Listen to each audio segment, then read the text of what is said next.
Si Kristo gitawag siya ang Ginoo kagahapon, karon ug sa umaabot.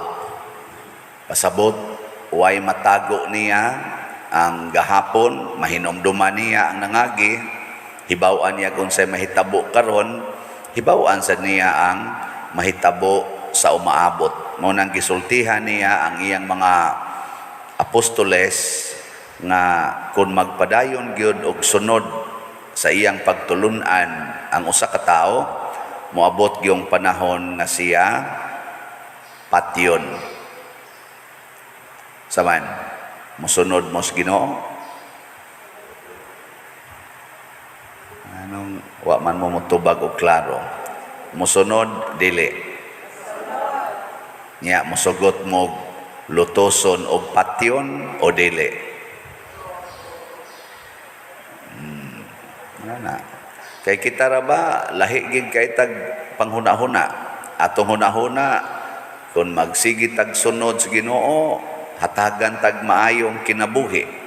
Hatagan ta og panalipod. Mulambo ang atong kinabuhi. Nya ato day nang i-relate, mudaghan atong kwarta. Ana, mulampos ta sa atong mga tumong, mga malinawon ta, mahiusa. Ana, mo ginay naata magtan-aw sa mga kanabang gitawag na tog ideals in life nga mao'y ihatag sa Ginoo. Pero ang gisaad sa Ginoo siyang mga sumusunod, panganon mo sa mga lubo, kunis-kunison mo.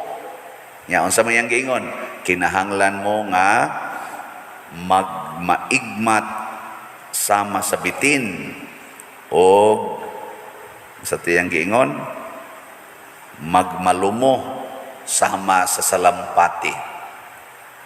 Mga tulikibon nga mga pulong sa Ginoo, igmat sama sa bitin. Nya malumo sama sa salampati. Unsa man ang igmat? Dali nga matikod, dali nga makamatikod, makabantay dayon ba? Mao na igmat samas bitin. Igmat siguro ng bitin, o makay ko kahibawa ng bitin. Makamatikod siguro dayon na. Nya malumo sama sa salampati. Unsa man na? Malumo di gyud masuko. Kana sa ato pa, igmat ka nga magbantay nga di jud masuko. Kanus amon ta masuko kung lutuson ta. Kana suko kita na, latuson ta. Butang-butangan tag storya. Sawayon ta, awayon ta. O patyon ta. Suko kita na. Abis ang ganing dili ikaw mo ipatyon, ang imong igsuon, ang imong anak, ang imong ginikanan. Di ba? Suko kay mo na igmat gyud. Ang imong bana dili patyon, lipayon lang sa silingan. Suko ang gani kana. Wa ginapatya, giluya ra na siya. Di ba? Di mo suko ana mga asawa. Or ikaw bana ang imong asawa gilipay sa imong kumpare. Di kam suko. Ang kasuko samot na gyud dagmalan, daog-daogon, patyon. Na pagbantay mo na tanaw na to ang kinabuhi ni Kristo, igmat kay siya. Sa dihang gilotos siya, gidaog-daog, gikulata, hangtod gibitay sa cross, malumo gyud siya, wa gyud masuko. Ang iyasang inahan, igmat sad, nakabantay dayon, nga di gyud ko magpadala sa kasuko. Nga naman, kini manggong kasuko, gideclare ni Kristo, nga equivalent ra ni siya sa murder. Kana bang mupatay ta? Ingon siya, giingon sa kasuguan kaniadto ayaw pagpatay. Di ba na amnas 10 commandments, no? Pero niingon siya, pero sultihan ko kamo karon, ang masuko sa iyang isig katao, ibanlod sad sa impierno. Kanang kasuko o kanang pagpatay, parihara na.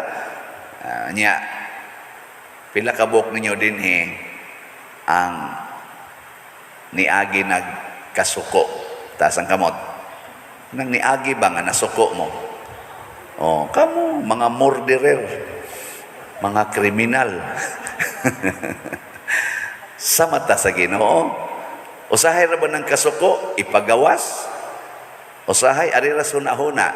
Bara karon no, may siguro nangasuko na muna ko, no? Sige na mo gingon, nanasan, balik na saan. O na igmat. Diri sa unang pagbasa, kuan gid sa Ginoo bagi pinaagi ni propeta Hosias,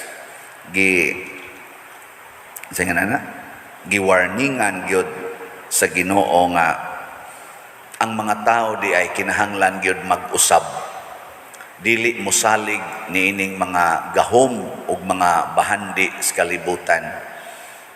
Muna ingon sila diri, dili pasaylua kami Ginoo nya, dili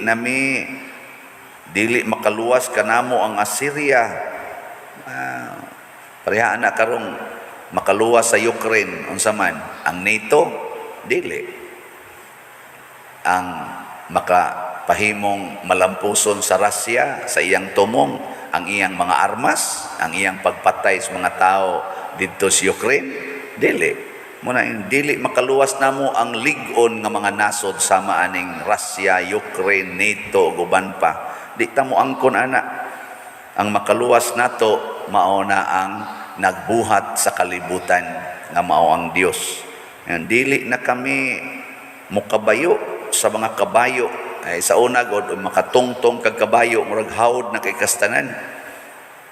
Mga dato sa una kabayo gyud sakyan. Nya karon mga jet plane na nakay kaugalingong eroplano, na nakay kaugalingong barko, mga sakyanan nga nindot kayo gara sa kaistanan ro mga tao, kana mga motor nga dagko kaistanan nakusog eg tingog, daghan na kay na sila ron magkuyog-kuyog. Nasuna nakasa gyud ko sa una na wa ko mahimong igmat, gasakay ko sa among motor ba kay among service sa unang Edgar kani atong driver ana mang motor kay habal-habal driver man na siya. Gadahain taon mig ubay-ubay ra ba to among kolekta gisod og sako nya ibutang ba sa kaning anis tangke ba TMX nga motor nya sikit kay traffic. Sus kalit bitag diri sa akong kilid kana bang hait eg tingog nga motor ba ana ba mo jingjing ba.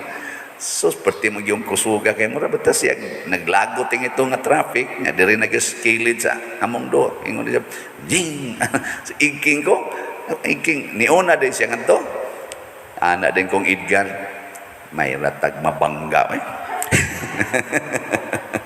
nakapanungo ko ano ba mga inana nya murag hawd kay ba hawd kayo nga ubertik pa imo nga amo nang pertindaghan ng patay na ron anak nila ay nga namang magdag motor hawd na kayo hapit na lang murag wake kamatayon buak ding oo ay pagsaliga na.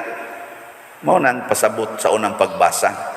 Mao na si Kristo ming hatag nato og paagi unsaon pagpuyo ang kinabuhi. Unsaon man kinahanglan tang kamaog yung magpakamatay para sa uban. Kana bang hutdo nato ang atong kaayo hangtod sa kamatayon. Dili nato usik-usikan ang gihatag sa Ginoo nato nga maayo. Kay usay usik kaayo ang maayo. Ang atong gidala, ang atong gisigig paambit, ang hinatag Ginoo siyawa, kusmod sa naong, yaw-yaw, siging libak, siging pamakak, mga sayawa man nya mao'y atong paboritong sing hatag, mga malaway nga buhat, mga sala ba? Gugmaan ang kwarta, kadaw ang kwarta, mo'y sige na itong gamit.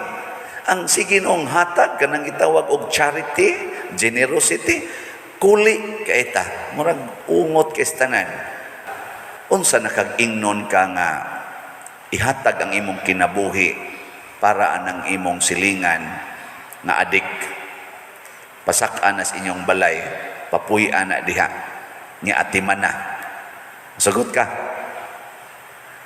kanang ex-convict nimong silingan nga tulo ka buk gipatay o gi-rape pagsud sa prisuhan, karon wa nay ni angkon anak nga pamilya, sige lang taw naglakaw-lakaw ngitag pagkaon, pasudla nas inyong balay, higugmaan na, samot na, no?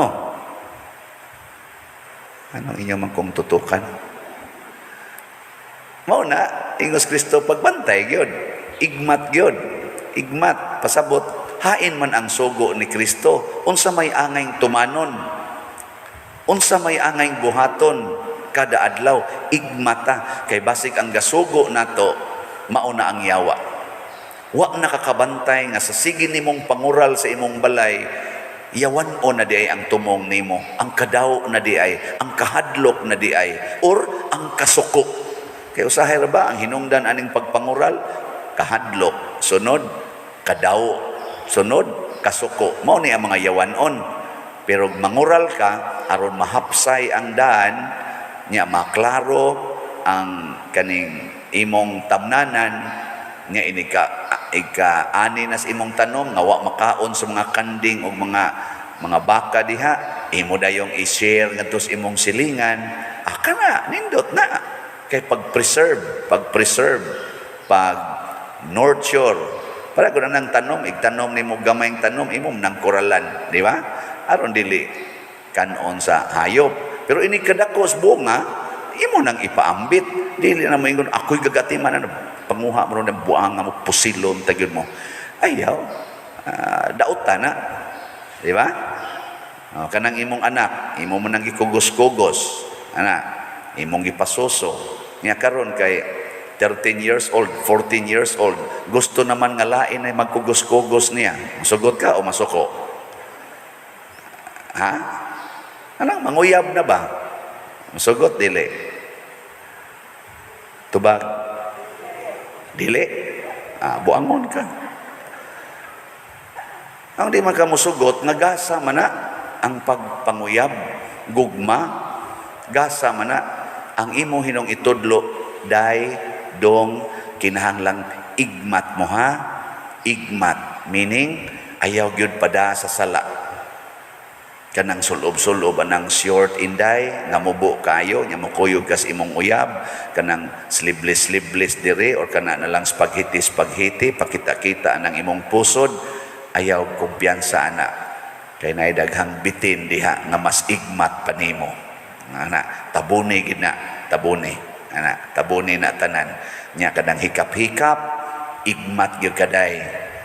Nindot man na siya, pero igmat gyud. Kay once makahikap na, murag yun nag-alimatok nga di na mamuhi. Hangtod, matagbaw.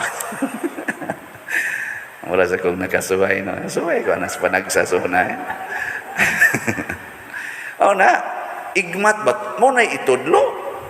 Ayaw tudlo, ayaw panguyab. Nabuang ka diha, nagasa nas Ginoo, tudlo unsaon paggamit. Nya ma, nindot man gyud kay ihikap ma, nindot man ihalog-halog sa antos. Mao nay gitawag og antos. Ingano mag-antos man ma, moabot kay panahon nga maminyo ka, at least kamao na kang moantos. Siya ngano mo day nang minyo ma, di na magsigilag halog-halog kunya lami kay tanan ingon sa dili galabi ang antos. Nahibaw ka nako karon kining inyong amahan, purti na nakong antos ani. Nya mo verify mo ng imong anak nga tupa, tinuod nga si mama nag-antos na nimo, siya dugay na sa kung gaantos anang animal mong inahanday. Pero tungod kay nahigugma man minimo og 2 months Ginoo, nindot baya di ay nga mag-antos ta aron mo higugma, mo na sugdi na nakaron. Unsaon man pag-antos sa manag-uyab, way hikapay, tinutukay lang. Wala, haron limpyo ang hunahuna, virgin ang lawas, pure ang kasing-kasing. O, di ba? Kanay itudlo. Wa mo iayo eh. Sige na, nindog na ta.